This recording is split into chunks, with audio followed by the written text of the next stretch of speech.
Hi, I'm Stuart, a psychotherapist, and today I'm going to be giving you my perspective of Somebody Save Me by Eminem featuring Jelly Roll. Now, someone requested this, and I haven't heard any of the other tracks from the album other than Houdini, so I'm going to be taking this song in isolation. Daddy? Daddy. Come eat. I'm so tired. Just come eat. May not be in there a minute, I promise. Stop. Well, then wake up. Shut the door. So we have this intro, which is a spoken word between Eminem and Elena, who is one of Eminem's three children. There's Haley, Elena, and Stevie. And in this spoken word part, we hear Elena saying that some food has arrived and she's telling Eminem to come and eat. And Eminem, we can assume here, is either high or he's intoxicated or on a come down and is saying that he just wants to be left alone. He just wants to sleep. And I don't know how old Elena is supposed to be in this clip, but she's quite clearly a child. But I see this so often in my clinical practice where a child essentially becomes the carer for the parent. And there's this term called parentification, which is a bit of a parent-child role reversal. And it sounds as if this is something that's happening here. At least that's what I think is being suggested. Although please remember, these are my own interpretations based on my own lens of how I see things through my professional work, my clinical practice, and obviously my personal life as well. So such a sad beginning here. Just come eat. May not be in there a minute, I promise. Stop. Well, then wake up. Shut the door. Somebody save me from myself. Oh, what a tone. I've been so long living in hell.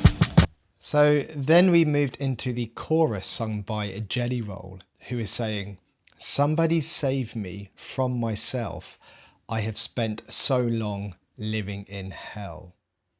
Now, I don't know much about Jelly Roll and whether this is something that Jelly Roll has experienced himself, or whether this is a chorus song from Eminem's perspective and experience for this track. But either way, we can see this cry for help and an understanding that it is themselves getting in their own way. It is them that are causing their problems. You know, somebody save me from myself. And the impact that is having on them, you know, it's like living in hell. Another pill as I start to spiral. Message to my daughters, I don't even deserve the father title. Haley, I'm so sorry, I know I wasn't there for your first guitar recital. Didn't walk you down the aisle. Missed the birth of your first child. Your first podcast, looking down. Sweetie, I'm so proud of how you turned out. So we have the first verse, or the first part of the first verse of Eminem rapping.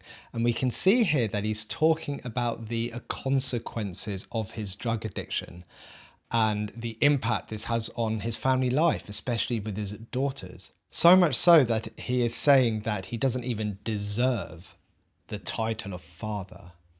That's how much he feels like he's let them down and he's let himself down.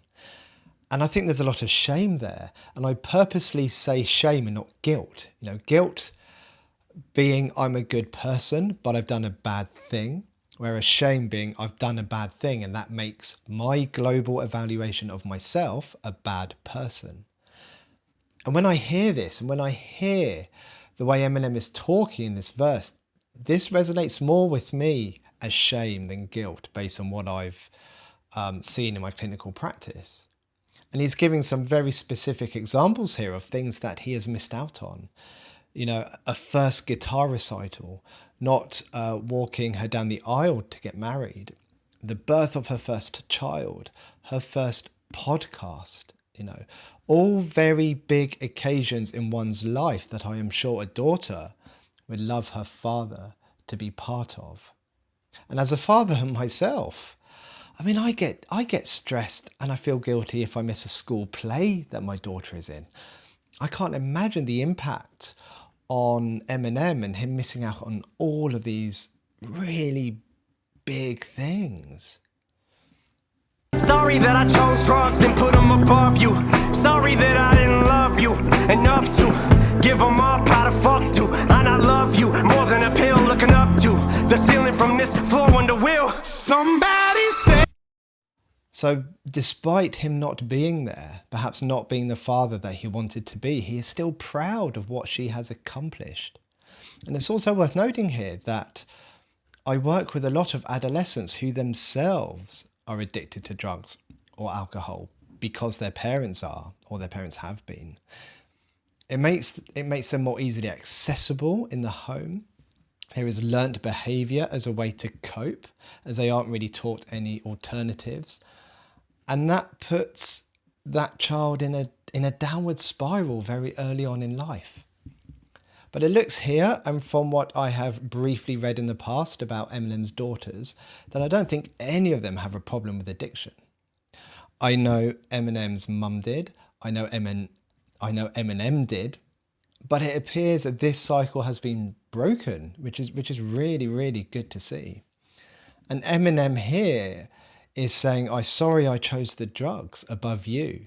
I'm sorry that I didn't love you enough to give them up. Boy, that hits me hard as a father, because I know how much I love my kids and I couldn't imagine ever loving anything more than them.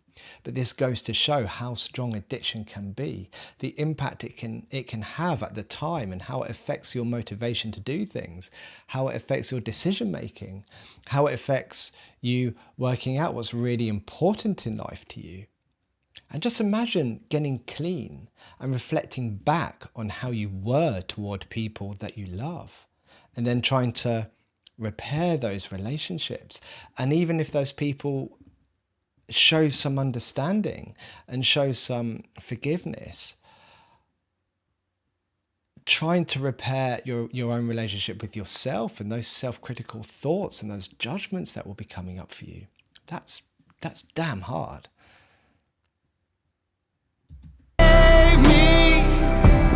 Me from myself. Love his voice. Has been so long. So full of emotion. Living in hell. They say my lifestyle Sounds quite bluesy. is bad for my health. It's the only thing that seems to help. Elena. So again, we have the Jelly Roll chorus, and it's similar to the beginning, but this time he has the line, they say my lifestyle is bad for my health. It's the only thing that seems to help. And this is the experience of a lot of people, isn't it? The thing that is bad for them, and they know is bad for them in the long term, is the thing that helps them cope in the short term. And remember, our brains want us to move towards things that are appetitive. So things we want, things that we find pleasant, things we like. And we want to move away from things that are aversive, so things we don't want. You know, that includes things that cause us discomfort, things we find unpleasant, things that cause us pain. And that includes our inner experiences of those things, which includes things like thoughts and emotions and feeling states. The problem is the brain tends to focus on the now. How do I get rid of these aversive experiences right now, without thinking of the long-term consequences of those behaviors? And then the more you do that, the more it gets reinforced. And you can see how this becomes a cycle that's hard to get out of. So Jelly Roll's chorus here is really accurate with a lot of people's experience. Seems to help. Elena, sorry that you had to hear me fall in the bathroom. Sorry that I missed you graduate. Nate, I should just congratulate you on being a dad too. Carter and Liam, look at you. Little bro, sorry I left you. Sorry that I'll never get to hold or hug my little nephews. Stevie, I'm sorry I missed you. Grow up and I didn't get to be the dad I wanted to be to you. Things I wanted to see you do. This is my song from me to you. Sorry I gave up but I'm just so defeated. God, what the fuck you want me to do? Somebody. I love the way in this verse it sounds like he's getting more and more, what's the word, animated as he's talking about more and more things that he's missed out on. It sounds like he's getting more and more frustrated with himself, which I think is quite a true reflection as things build and compound on each other. And Eminem again, you know, he starts to talk about the impact on his children and times when they have had to help him and the responsibility they had for that. Eminem then talks about other family members that have been impacted, like his little brother Nate, and congratulating him on the birth of his children. You know, I'm sure this isn't the first time that Nate is hearing this, but the fact that Eminem mentions it in this song shows how much it weighs on him that he wasn't around at the time. And then he turns his attention to Stevie, one of his other daughters, and acknowledges that he wasn't the dad that she wanted him to be. And he says this is my song from me to you, as if to say that, like, this is an apology. This is me publicly recognizing that I wasn't there. This is me taking responsibility for how I was. And that's a really important part of the healing process and the recovery journey, and this idea of reclaiming life. I've been staring at the video of Haley almost daily, of her playing the guitar in hopes maybe that'll give me the power to fight. But the addict in me's a coward, he told me that I can't do it. Had a second chance, blew it. It's like I'm stuck inside an alternate reality, but I know I'll turn it around and be able to. So Eminem is talking about values here. He's talking about what's important to him and what might be the motivation required to fight. He says he is staring at a video of Haley almost every day, which is the guitar recital he spoke of earlier. So instead of having the actual memory of being there, he can only watch a recording of it. And knowing that he missed that, and the sadness and the shame that he experiences because of that, he hopes this gives him the power to change. We all need something to motivate us like that to change.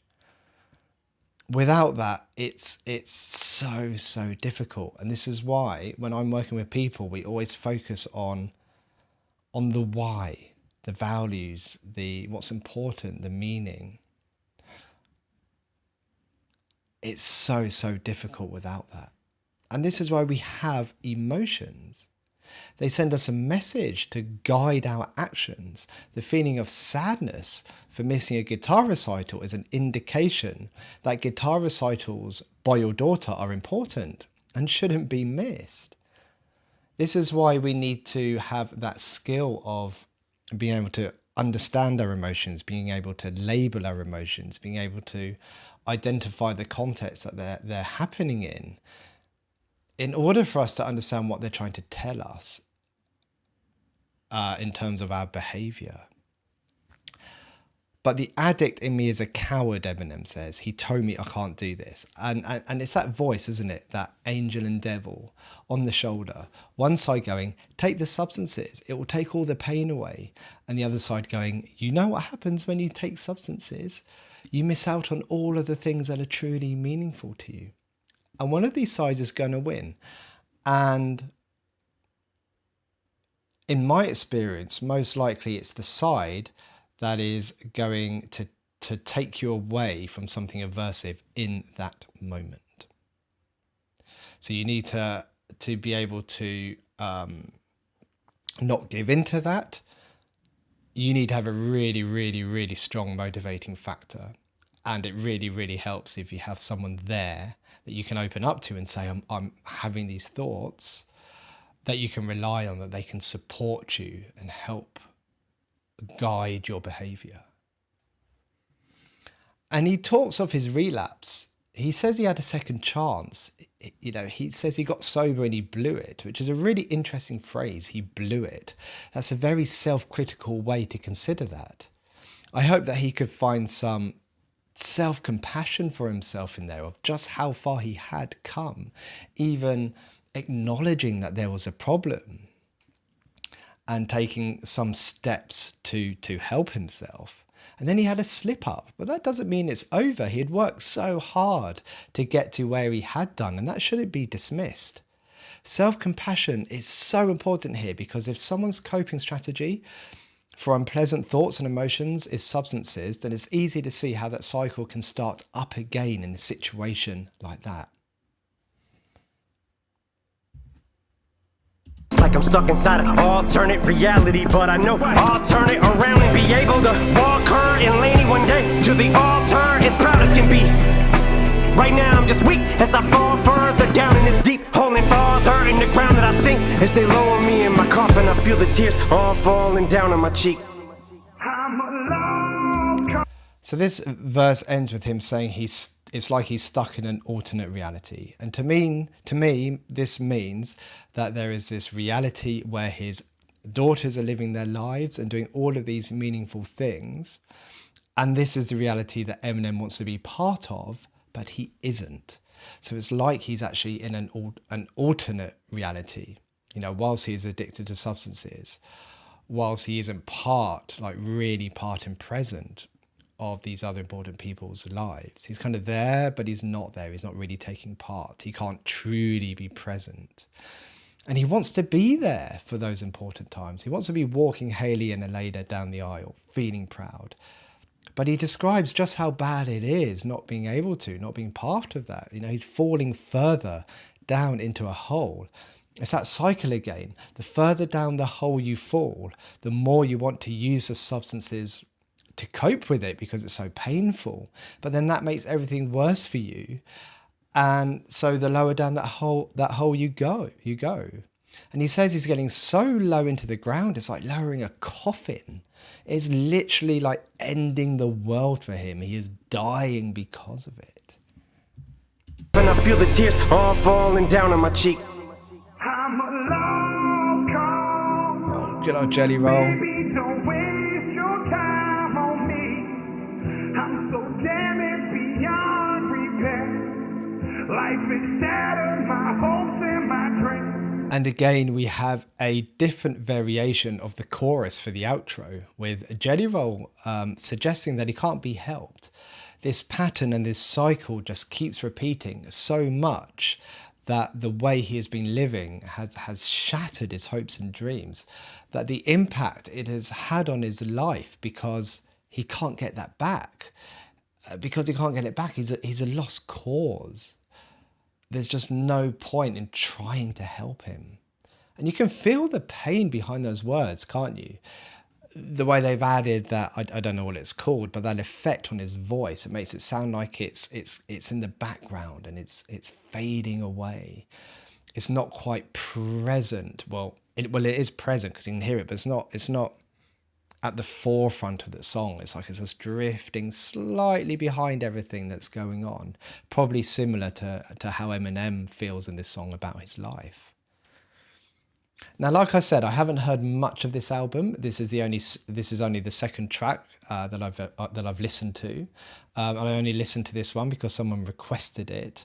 But I think I read somewhere that this is a concept album, and my knowledge of concept albums are that they all share the same story and should be listened kind of track after track after track because it tells that story.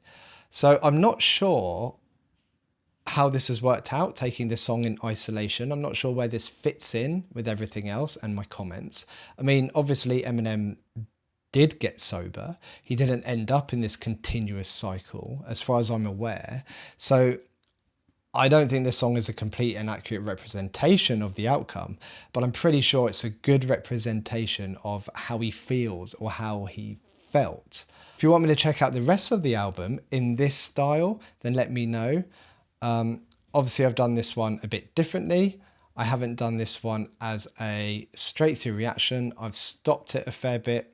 I've talked about things.